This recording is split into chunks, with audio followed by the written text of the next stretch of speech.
Hello everybody, welcome and welcome back to our YouTube channel. आज हम लेकर आए हैं एक ऐसा वीडियो जो हर प्रोफेशनल के लिए बहुत इम्पॉर्टेंट है। हम बात करेंगे बेसिक ग्रामर के ऊपर, vocabulary and most important email writing. तो चलिए लेट्स स्टार्ट द वीडियो। सबसे पहले हम बात करेंगे बेसिक ग्रामर फाउंडेशन की। का बेसिक रूल आप हमेशा याद रखिए, हर सेंटेंस में आपका सब्जेक्ट, वर्ब और ऑब्जेक्ट होना बहुत जरूरी है। For example, I wrote an email. I wrote an email में I is the subject, wrote is the verb and email is the object. So एक फॉर्म सेंटेंस फॉर्म करके देखते हैं। जैसे I write emails every day, this is the first sentence, right. So हम इसके अंदर हम एक प्रेजेंट सिंपल टेंस का यूज करेंगे, जहाँ पे हम आई हमारा सब्जेक्ट है, राइट हमारा वर्ब है और ईमेल हमारा ऑब्जेक्ट है, राइट। देन हम बात करते हैं प्रेजेंट कॉन्टिन्यूअस टेंस की, जिसमें I am writing an email आएगा, जहाँ पे हम बता रहे हैं एक कॉन्टिन्यूएशन में काम हो रहा है। मीन्स मैं अभी एक ईमेल लिख रही हूँ और रहा हूँ। पास्ट सिंपल में I wrote the report yesterday, इसमें जो काम आपने पिछले बीते हुए कल में किया है वो सेंटेंस जाएगा।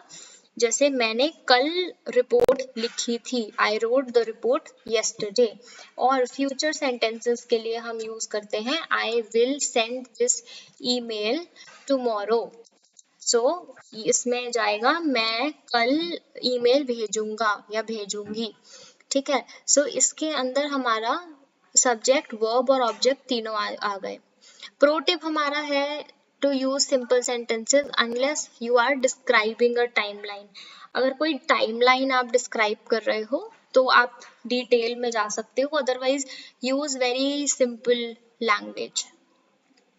Next section is common grammar mistakes और उनके करेक्शन। ये जो बोला जाता है गलत तरीके से, उन पे थोड़ा सा ध्यान देंगे और उन्हें हमें कैसे बोलना चाहिए करेक्टली वो देखेंगे। पहला है हमारा I didn't saw your email. This is the very very common mistake people made, जो डिड के साथ, डिड नॉट के साथ थर्ड फॉर्म या सेकंड फॉर्म वर्ब के लगा देते हैं। This is clearly wrong. So इसमें हमेशा आप अगर डिड का यूज कर रहे हैं, डिडंट का यूज कर रहे हैं, तो आपको हमेशा वर्ब की फर्स्ट फॉर्म लगानी है। So I didn't saw your email is the wrong sentence, this is the wrong sentence. The correct sentence is I didn't see your email. See is the first form of the verb, right? So always use the base verb after did or did not, right? Very very common mistake people do, didn't के साथ third form लगा देते हैं। उनको ये ऐसा सोच के कि didn't आ रहा है तो पास्ट में हुआ है तो थर्ड फॉर्म सेकंड फॉर्म लगा दो, but this is wrong. The correct sentence is I didn't see your email. Did के साथ हमेशा फर्स्ट फॉर्म आता है। Second is she don't like meetings. She doesn't like meetings. She, he, it, इन सबके साथ डज नॉट आता है। शी के साथ, सिंगुलर के साथ डू नॉट नहीं आता है, डज आता है। जहाँ पे आप प्लूरल का यूज कर रहे हैं वहां आप डू लगाएंगे, जहाँ सिंगुलर का यूज कर रहे हैं वहां आप डज लगाएंगे। Third sentence is I am agree with you. काफी लोग इसको भी गलत तरीके से प्रोनाउंस करते हैं। इसका करेक्ट सेंटेंस होता है I agree with you. I am जहां लग जाता है वहां पर आपको वर्ब के साथ ing लगाना होता है। So I am agreeing with you हो सकता है या फिर आई अग्री विद यू हो सकता है, right. So agree doesn't need am in the sentence. Fourth point is I am having a doubt. You are not having a doubt. The answer correct sentence is I have a doubt. मुझे एक doubt है, right? So have not I am having for professions, right? He is more better. More better. Better is also already a comparative word, right? So more हम नहीं लगाते हैं उसके साथ. हम we always say he is better. He is not more better, much better. No, he is better or she is better is the correct sentence. Then the last sentence is I am looking forward to see you. हमने पहले पढ़ा है कि हम to के साथ first form लगा दो and this is the correct sentence, but this is wrong. The correct sentence is I am looking forward to seeing you, right? Use ing form after to. Correct? So these are the some correct sentences and some wrongly spelled sentences in general in daily life, right? So आपको इनका ध्यान रखना है और इन्हीं सब चीज़ों पर आपको डेली के sentences यूज करने हैं. Our third section is sentence power ups. Sentence power ups में हम सीखेंगे कौन से सेंटेंसेस ऐसे बहुत हम कैजुअली बोल देते हैं, नॉर्मली बोल देते हैं, और उनको हम प्रोफेशनल वे में कैसे बोल सकते हैं, right? So if we are working professionals, so हमें कुछ सेंटेंसेस को ध्यान में रखते हुए ही कॉन्वर्जेशन करना चाहिए. For example, I want info about the job. This is very basic line which people say, but इसको और professionally कैसे बोला जा सकता है? That I would like to know more about the job opportunity. आप अगर कहीं इंटरव्यू के लिए जाते हैं और या फिर आपके पास किसी रिक्रूटर का कॉल आता है that this is the open position and so on, तो आप उनसे ये नहीं बोलेंगे I want info about the job. No, you will ask them I would like to know more about the job opportunity. It will look more professional, right? Second example could be send me details. It is very very simple and very less words, and it's very casual and formal sentence we can see here. So इसको हम कैसे professionally convert कर सकते हैं? Could you please share the details? It is very polite way to ask somebody that could you please share the details with me, right? Could or would. These sentences make the sentence more professional and more humble. Next example is I can't attend. So somebody has asked you to come to an event or a meeting, and you cannot go for any reason, right? So you cannot say very casually to them that I can't attend. No, you have to say it very professionally that unfortunately I won't be able to attend the meeting or the call because of this and that reason. So be humble, be polite for everything you say, right? Next is I got your email. So you are telling somebody that you have received the email or you got the email. I got the email is very informal way to say, and it could be we could make it better by saying I have received your email. This is a nice way to acknowledge somebody's email, right? The next and the last is tell me soon. So you want something very quickly. You cannot say that tell me soon. You will say kindly let me know at the earliest convenience, right? At your earliest convenience. So it shows that it is very urgent for you, and you are also empathetic to the other person, that whatever is your earliest convenient time, you please share or you let me know, correct? So this is how you professionally speak and use the sentences. Here is that always use or try to use more keywords like kindly, would, could, that makes your tone more soft and polite.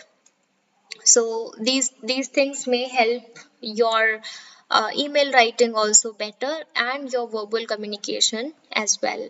Now we will talk about vocabulary and word choice. हमें कौन सी vocabulary और कौन से words को use करना चाहिए to make our English or make our emails or messages look more professional. आपको हमेशा से ध्यान रखना है that you have to use simple but strong words instead of casual expressions. For example, get की जगह आप use कर सकते हैं word receive और obtain. Instead of using ask, you can use request or inquire. Instead of using tell, you can use inform and notify. Need की जगह आप यूज कर सकते हैं require. I need a letter और I require this letter. Start की जगह you can use begin or initiate. That initiate the conversation. Begin this task. End की जगह you can use conclude or complete. That complete this task. Please kindly complete this task by EOD or let's conclude the call. Help की जगह you can use assist or support. That please support the team. Please assist your new member. Show की जगह you can use demonstrate and present. That let me present my screen. Let me demonstrate the presentation.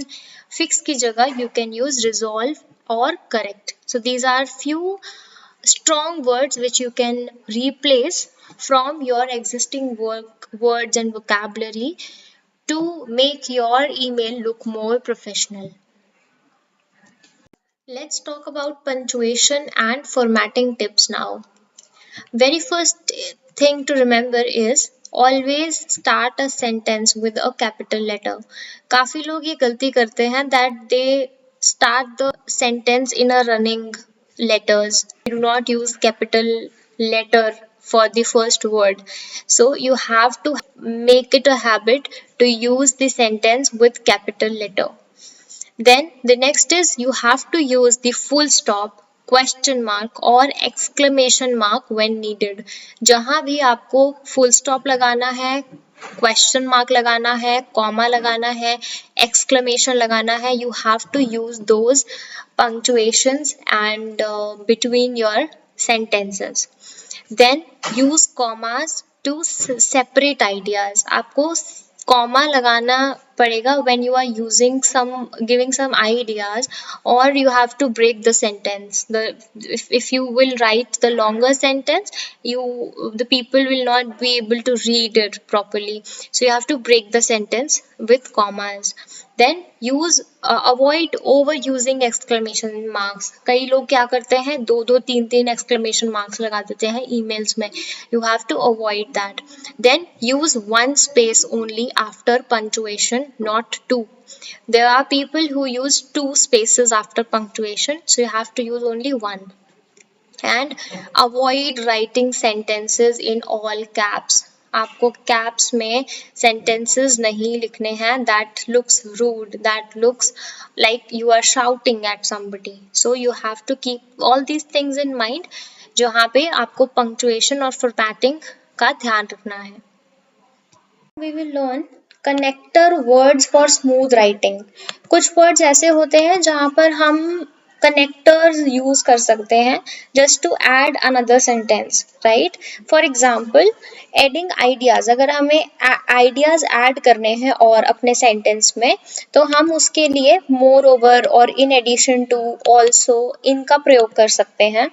Giving reasons. For giving reasons हम because, as, since ये words use कर सकते हैं.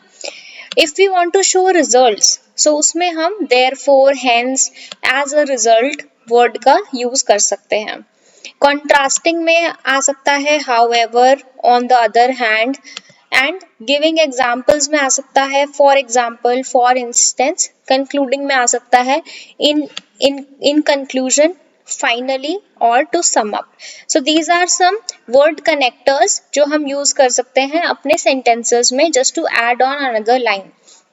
इसका हमारे पास एक pro tip ये है that you always have to start your mail body or report paragraphs with connectors for a professional tone.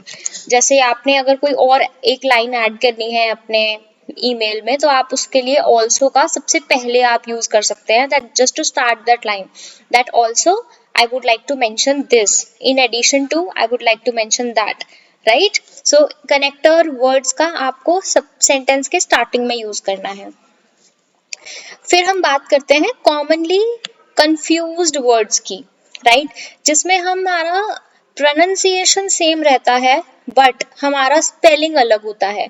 It's very common mistake people make, use different spelling for different meaning, और वो पूरा उसका word change जाता है, meaning change जाता है sentence का. तो उसके लिए आप क्या कर सकते हैं, आपको यूज करना है और आपको ये ध्यान में रखना है that whatever word you are using that should be correct, right. So word 1 होता है हमारा, एक होता है एक्सेप्ट और एक होता है दूसरा वर्ड होता है एक्सेप्ट, जिसमें हमारा वर्ड का प्रोनाउंसिएशन सेम रहता है but the spellings are different. So ACCEPT means you accept, means you have received, right. and accept EXCEPT इसका मतलब होता है किसी को छोड़ना, एक्सक्लूड करना. तो accept means I accept the request, means मेरे को मिल चुकी है रिक्वेस्ट. एंड दिस एक्सपेक्ट जिसमें एक्सक्लूडिंग वर्ड आ रहा है, इसमें हम यूज कर सकते हैं everyone except John attended the meeting, right. So दो वर्ड्स हैं, दो स्पेलिंग है बट सेम प्रोनाउंसिएशन है, इसमें कंफ्यूज नहीं होना है. फिर आता है effect and affect. So affect is influence, effect is a result, right. So the delay affected our plan, then the effect will be used as the effect was visible, right. The result was visible. फिर आता है advise. अब देखिए advise में भी एक advise हमारा noun है और एक हमारा वर्ब है. तो ADVICE is a noun, ADVISE is a verb, right. Thanks for your advice, thanks for your advice, ये हमारा यूज वो एज अ नाउन यूज हुआ है. And the second word will be used as I advise you to apply early, right. आप जिसमें किसी को एक कुछ बता रहे हैं, कुछ एक एडवाइस दे रहे हैं, सो इसमें you will use this word. Then loose may not tight, the something which is loose like loose powder, right. And this is also lose not win, जहाँ पे हम कुछ मैच हारते हैं या like any sort of losing, वहाँ पर हम ये वर्ड यूज करेंगे. So the bag strap is loose and don't lose your confidence, right. The words are same, the spelling is different. Then आता है comparison वाला, than और then. Than means comparison, THAN, where you are comparing somebody which is that she is taller than him, right. So हमने यहाँ पर use करा comparison के लिए that she is taller than him. यहाँ हमने then यूज करा है, then is the time, THEN, right. We met, then we went for lunch, right. यहाँ पर ये then use हुआ है to depict time. Lightness markers in writing, जहाँ पे you have to make your tone professional with these simple words, जैसे कि you can use please, kindly, I would appreciate, may I, thank you for your time, looking forward to your response. These are very humble sentences and words you can use to make your email look very professional, right. जैसे कि for example send me the file, it seems very rude, इसके लिए आप use कर सकते हैं could you please send me the file by EOD, right. So these are few words which you can use to make your email professional. हमें email लिखना आ गया है, हमें वर्ड पता चल गए हैं, हमें किन चीज़ों का ध्यान रखना चाहिए, ग्रामर का, वोकैबुलरी का, कौन से प्रोफेशनल वर्ड्स हम यूज़ करते हैं. Now we have drafted a nice email. अब हमें क्या करना है, अब हमें ईमेल को वेट करना है, एक बार वैलिडेट करके then we have to send it. उसके लिए आपको क्या करना है, आपको ईमेल को फिर से एक बार पढ़ना है, राइट. गो थ्रू करना है उसे. आपको उसमें टेंसेस और आपके सेंटेंसेस के अगर कोई एरर्स हैं वो चेक करने हैं, ग्रामर एरर्स तो नहीं है. आपको इनफॉर्मल वर्ड्स को रिप्लेस करना है विद प्रोफेशनल वर्ड्स. आपको इंश्योर करना है दैट आपकी पंक्चुएशन और आपके जो कैपिटल लेटर्स हैं जहाँ भी रिक्वायर्ड हैं वो होने चाहिए. एंड आपको रीड करना है subject line for clarity. Subject line आपके लिए बहुत ज़रूरी है बिकॉज जो रिसीवर है उसको सब्जेक्ट लाइन से समझ आना चाहिए दैट ईमेल किसके रिगार्डिंग है। तो सब्जेक्ट लाइन हमेशा related to the content and your email draft ही बनाइएगा, सो दैट सेंडर को देखते ही समझ आ जाए दैट इस पॉइंट से रिलेटेड ये हमारा ईमेल आया है। Right now, this is the one last but not the least point, which is the bonus examples and email tone examples which we need to set। ठीक है, सिचुएशन हमारे पास है that we are asking for a meeting. अब casual tone में हम बोलेंगे can we meet tomorrow, और प्रोफेशनल टोन में हम बोलेंगे could we schedule a meeting tomorrow, this looks more professional, right. आपके प्रोफेशनल टोन का इम्पोर्टेंस क्या होता है, that people take you seriously. अगर आप नॉर्मली कैजुअली बोल देंगे उन्हें that can we meet tomorrow, और आई गॉट द ईमेल, जो हमने पहले सीखा है कि कैजुअल टोन्स क्या होती हैं, प्रोफेशनल टोन्स क्या होती हैं, तो people will not take you seriously if you use those words और those tone. You have to be very careful what words you are using, right. अब सिचुएशन नेक्स्ट देखते हैं, सेंडिंग रिमाइंडर। अगर आप किसी को रिमाइंडर भेज रहे हैं, आपने एक बार मेल भेजा, उन्होंने नहीं रिप्लाई करा, now you are again asking और checking on that particular email, तो आप में उस पर ये नहीं लिखेंगे did you check my email, that looks casual. उसके लिए आप लिखेंगे just a gentle reminder regarding my previous email, this looks professional and very humble also, so this will not offend anybody who has not responded to your email, right। Next situation is regarding the feedback. Feedback में casually आप बोलेंगे tell me what you think, this is not so cool. इसके लिए आपको लिखना है I would appreciate your feedback on this. ये आप किसी को भी लिख सकते हैं, आपके बॉस है, मैनेजर है, किसी और को आपने मेल भेजा है, क्लाइंट को मेल भेजा है, किसी कस्टमर को मेल भेजा है, आपको कोई फीडबैक लेना है किसी से, तो you will write I would appreciate your feedback on this, right. Next and the last point is declining offer. अगर आपको कोई ऑफर डिक्लाइन करना है, आप रूडली बात नहीं करेंगे उसमें और बहुत कैजुअली बात लिखेंगे नहीं that I can't do this, no, you will write I appreciate the offer but I will have to decline for now because of so and so reason. आप उसके साथ एक रीजन भी लिखेंगे that why you are declining your offer, right। So these are some simple and yet important tips for all of you to understand how you can build your good communication and write good emails in your professional world। So that's all for today's video. अगर आपको ये video अच्छा लगा हो, informative लगा हो, तो please like this video and share your feedback in the comments. अगर आप चाहते हैं कि हम ऐसे ही और वीडियोस बनाएं, तो प्लीज़ हमें सजेस्ट करिए टॉपिक्स जिन पे हम आगे और वीडियोस बना सकते हैं। Once again, thank you so much for watching the video.